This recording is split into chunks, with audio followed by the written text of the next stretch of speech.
All right, how's it going, Neil? So today is going to be the SpaceRex office tour. I have finally gone in and gotten kind of settled in, and we're somewhat finalized on the actual office. And I've been really wanting to kind of show off my workflow and how it all works, and it's way better than it was in Huntsville. So I'm very happy with it. You'll notice the sound does not sound absolutely terrible because we actually have carpet in here now, which has made the audio situation just so much better. We're going to be basically going in and showing off my desk, how I've got it all set up, and really my workflow for this office because it's a little bit chaotic, but it works really well for me. You'll notice I actually run with two different computers. I've got my laptop and my desktop. I now also have a 10 gig, well in this case, a 2.5 gig hookup, which is really nice. So I can actually be working off of both machines at the same time because I'm always video editing off of a NAS. So there's a ton that I've got going on here. And it also serves as a kind of my testing and staging ground. So whenever I've got a new NAS or anything I'm testing out in here, it's normally just on the floor hooked up to the 10 gig switch now, which is kind of chaotic, but has to be where it is just because it's really nice being able to throw something together really quick for whenever I do have a chance to film. It does not happen that often. I now have gotten way busier somehow, even though I've got way more time in theory. Don't know how that works, but it is really nice being able to throw some stuff together and just have it running. I do have a 10 gig hookup in here, which actually is a cable that runs over the banister all the way into this room because unfortunately, while this house is wired, it was wired with Cat 5e and I was unable to get a full 10 gig connection. And for me, the workflow I've got, 10 gig is really necessary for being able to hit a lot of stuff, especially when I'm doing bigger performance testing. So I do need that 10 gig hookup and I can't just run it off the Cat 5e that's run throughout the house. And if you wanted to see how the rest of my network is set up, we actually just posted a video probably a few days ago by the time this comes out that actually goes over my entire networking setup and how it pretty much would have been impossible without VLANs because I had to clean up my networking closet while also being able to have all my gear upstairs in the server rack. It's really cool and kind of really helps understand how VLANs work, so check that out. And when you see that cable that's going over the banister, it comes down and comes right into this office, so it's directly hooked up to my 10 gig switch upstairs in the rack. So I do have 10 gig to here, and Katie also has 10 gig to that switch as well from her office when she's video editing with a 25 gig hookup to the actual NAS that we video edit off of. All right, so first off, probably the single most important thing is the desk. You need a good desk, at least I always want a good solid desk that's not gonna creak or anything, and also is an L desk. I really like having an L desk because I'm able to actually kind of work on two places at once, and it's been awesome for filming. So y'all know the shot probably where you can actually see me right here. Normally the camera is a bit at an angle right there, so you see less of the monitors and it's more of just me with the laptop. It's really nice having both of those up, and it makes the workflow a lot easier when I'm filming everything because I can film off the laptop screen and be able to move that around. And if I need to put in a NAS right here, I can do that and not have a really static shot that's always the exact same thing. And so I don't have to deal with like moving around monitors to be able to have stuff in front of me. So I've really enjoyed having the L desk and it works out very well for this. Plus, when I'm video editing, I'm able to have both of these up. So Katie has taken on a lot of the video editing side of things for the past probably 2 or 3 months of videos. You'll notice they've gotten way better in quality because she actually has time to go through and really make them a lot better. So she's the primary video editor, but we still do a ton of stuff. And I'm kind of in charge of finishing, making sure everything looked right in the video, and then exporting and uploading. So having two computers running at the exact same time is great for my workflow. I'm not gonna go over too much of my video editing workflow here because I do really plan on making an entire video on how I produce videos because it's really useful on how you can understand how to use a NAS. But the gist of the workflow is, I actually have both machines running at the exact same time whenever I'm video editing. And essentially what I'm doing is I'm editing on my primary desktop over here, which is a Mac Pro. And whenever I'm done with something or need to like encode something or just get the footage ready to go, just to really speed up the entire export and moving around process, I use my laptop as essentially a dedicated render station. So whenever I'm done with the final version on my desktop, I go in, I open up on the laptop right here, which is hooked up via 2.5 gig, which is fast enough to do pretty much any kind of video editing off of. Then I just open up the next project, whatever I'm doing next, on the desktop.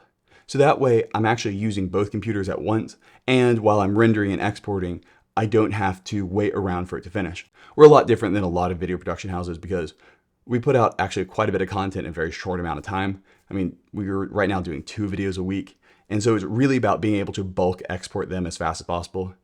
We actually go through and film not even every week. So a lot of the time what we do is we have a big old backlog. Actually, if you want to get access to this backlog, you can become a member. And so we actually build up a pretty big backlog. And so whenever we've got a break from consulting, we can sit down, export a ton of videos. And so last week, I think I uploaded 5 videos to YouTube because we just had a ton of time, and it was really nice being able to throw stuff between and get stuff rendered really quickly, because we essentially, whenever we have time, we export a lot. And so that is why I really like having everything on the NAS, because Katie can work off it, I can work off it, and my other desktop can work off it all at the exact same time. And I think it actually makes me a lot more efficient because I'm never just sitting around waiting for a render to complete. All right, so now I've just flipped everything 180 degrees. And so now this is just the other side of my office. Helps kind of understand the computer side of things and where my desk is over here. Normally the camera is right behind me over there, and I'm talking on that side of the L desk. So this right here is my actual desktop. The Mac Pro is right down there, as well as my 10 gig network switch. It's the Unify Flex XG. They did send it to me for free, but I've recommended it to a ton of clients because it's got a really good price point for 10 gig capability, and it works out very well. There's one 1 gig port and 4 10 gig ports. And so it's kind of that perfect level for a 10 gig setup, I think, where you have a few people all needing 10 gig access. And then there's that 1 gig port, which is really nice to be able to have the network hookup. They're not paying me to say that or anything, but they did send it to me for free. I do recommend it though. And that switch actually also feeds both my desktop right here, the laptop in the background over 2.5 gig, and anytime I've also got other servers hooked up for testing, it's also hooked up to that. So it's essentially a really good multi-purpose switch for whenever I'm in here and I just need to throw something together. Then for my monitors, this is going to be one thing I do not recommend. I have 2 of the LG Ultrafine 5K monitors from like 3 or 4 years ago. And while they were great then, I have had numerous problems with them, and you'll notice this one to the right is actually just not on at all because it just died a few days ago. So essentially what happened with both of these monitors, the one to the left actually got RMA'd like 2 years ago because it happened within the first year. Essentially these things just start flickering randomly and they start disconnecting, and then eventually it just does it every like 3 seconds and you can't use it anymore. So I will absolutely not be buying these. I was like, hey, it's going to be a monitor that's going to last for years. I'm not going to need anything else. But no, they're dead. So if you have any recommendations for a monitor, please let me know. Really looking for something that works well, ideally USB-C or Thunderbolt, just because it keeps it nice and easy. And I will not be recommending these monitors to anybody because they're really expensive and honestly have failed so quickly. Then for my keyboard, I actually like to have both a mouse and an actual trackpad whenever I'm working, specifically because video editing is great. So my mouse, I use the Logic MX Master 3. Really nice to have. I bought this thing with my own money and absolutely love it. It's really nice for macOS users because you can really easily build gestures to switch between monitors and things like that. And so it gives you a lot of that ability that a trackpad gives you with the precision of a mouse. Overall, really like this thing, have had a great time with it. It's a little gross now, but that's just because I use it all the time, and it is a great mouse in my opinion. Then the trackpad is really important for video editing, for me at least, because I like to pinch zoom, swipe through the timeline, everything like that. And so it's really nice having both of them. I actually operate back and forth with them really quickly, and I actually think it makes me a very efficient editor. Then for my keyboard, I use the numeric keyboard, just the massive normal Apple one, came with the computer. And a company called GroveMate actually sent over these nice wrist strap and kind of an extender, as well as this like leather desk pad. It's expensive, but it's actually really nice. I've gotten kind of used to it. And it's nice having that bit of an ergonomic setup where your wrists are actually kind of like raised above it. I've never had that before, and it's actually surprisingly nice. So I've been using that. And this is pretty much my setup. Everything here is wireless, so I do every once in a while have to charge it. It is not too big of a deal though. And overall, I like having a big old desk pad that just means I can move my mouse wherever and kind of have a actually pretty decently clean setup, even if the rest of the office and computer is complete chaos. Then for my headphones, I use these super cheap Tascam ones that are already falling apart from B&H Photo. They were basically just like the most basic ones I've got on there. I actually use them for consulting calls for everything. So I'm sure I look a bit like an unprofessional because I'm like, yeah, yeah, okay. Yeah, we can fix your server. So I probably should get something better than this, but I don't think I can pull off the tech support headset with a microphone, so we'll see what I end up picking. Anytime I'm doing a video with another YouTube creator, I use the AirPods because I feel like it looks pretty sick. But overall, still trying to figure out something better for that, just because wireless really sucks, because you don't want to be midway through a call with a client, and then all of a sudden your headphones down, you're like, wait, I can't hear you. Let me go find a charger for this, or anything like that. And so I really need something wired, and there's just not a ton of good options out there that are wired and don't look crazy, so I just lean into the headphone look, I guess. Then there's the all-important Dino Man. You will have seen him in all of his shots. He's actually recently lost a toe due to Mr. Fitz finding him, but he lives on my desk. A coworker gave him to me my last day at my old job because of this job, and so I've been having him on the desk running around ever since. Then I've got one of those charging stands that is using the MagSafe charger that just goes right back in there, back over there. You probably can't see it in the shot. I'm sure we'll have some B-roll of it. That also Grove Made sent over, and it is very nice. Heavy as can be, so it does not move. And we will leave affiliate links to all that stuff in the description below as well. So then I also always end up with a lot of props in the background. Tend to keep like a few random props around, especially for the consulting calls. So I can just really quickly kind of show how it works, and like, yeah, you just plug it into power and USB-C, and you plug it in the NAS, and then it just finds it. And so in the background, I tend to have those kinds of things. Then this actually lives right on the computer all the time. This is actually the Glyph 8TB NVMe SSD that is insanely fast. I did a video about it. They were nice enough to send this to me for free, but this thing I absolutely still use probably at least once a week. Kitty started becoming the video editor for the channel, and so if she wants to go work at a coffee shop or something with her laptop, it's really nice being able to dump all the footage in the entire project directly onto this thing really quickly off the server, and then just go and be able to bring it back on really nicely. So having fast storage is really useful, especially when you're like, hey, I need to delete that for a video really quick, but I might need it in the future. It's nice being able to just have a quick backup, like, hey, let me just dump this to it really quick and make sure if I do need it, I am good. And so that's the gist of my actual desk setup, which I do think is the most important part of this room. It's really nice having a solid desk to work off of, even if it does get messy. And then behind me, we also have the chair where Katie sits whenever we're working. And it's also nice to just sometimes video edit on my laptop. It's a pretty comfy chair that we just got. And so it's basically nice to have something in the corner there where we can actually work on stuff together.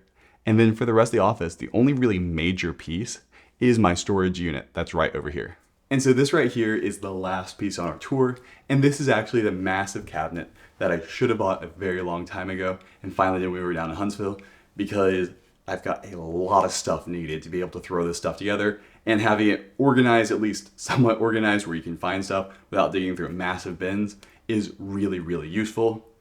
Also up top, we've got Fitz's collar, because when we're filming, he likes to scratch, and all of a sudden you hear and everything. And so the solution to this has been, we basically just take his collar off whenever we're filming, and he is pretty fine then. You may still hear the jingle jangle every once in a while in videos. Then up top, I've got the massive case that holds all my camera gear, so I can keep it protected and, well, beat it up and not worry about the actual lenses or anything getting destroyed. A lot of people don't really realize this. The way I actually got into Synology in the very first place was actually through photography. I had to figure out how to store all my RAW files, and I ended up down the rabbit hole where now it is my career, I guess, which is kind of crazy. And then actually the cabinet itself, I think is actually like U-line cabinet that is like industrial grade or whatever. It was really expensive, but it's pretty much indestructible as far as we can tell, which has been good. I try to keep everything in somewhat bins, as you can see. It doesn't work out great. I'm always throwing stuff around, but the overall goal is to have as much stuff in small bins as possible and have labels on them with at least the gist of it. It's really important being able to do that whenever I have like, oh, I need this type of Ethernet cable or this USB cable or anything like that. Be able to find it somewhat in the middle of stuff. You'll see it gets really messy very quickly, because often I'm in the middle of a video and say, oh no, I need this. I also have an entire stack of super micro power supplies from my servers upstairs. Not because I need the redundancy or anything though. I guess that would be nice. But it was in search of the quietest power supply that I could get for the super micros, because my servers, the loudest part of them is actually the power supply fan themselves, because servers don't really care if they're loud or not. And I don't run that at such a load that they actually need to kick up the main fans. But power supplies are like, meh, we're going to be running at a pretty high RPM all the time because we don't want the power supply to fail. So I think I have like 6 of these right now. So if you need one, let me know.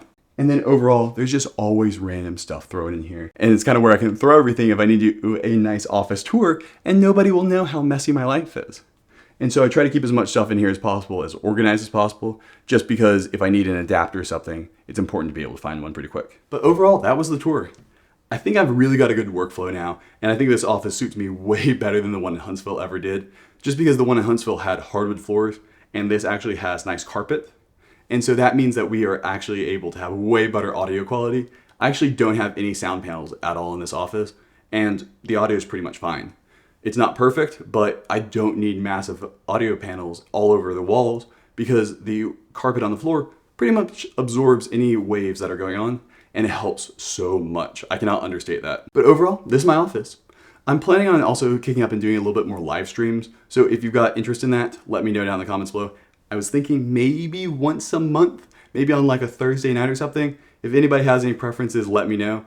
I don't know what time works for most people. I'm fortunate enough where this is now my full-time job, so I can theoretically do whenever, but I understand that other people do not have times where they can hop in and do live streams during the day. So let me know what time you think would be appropriate for that. And if you've got any other questions for me or tutorials or anything, leave those down in the comments below. All right, have a good one. Bye.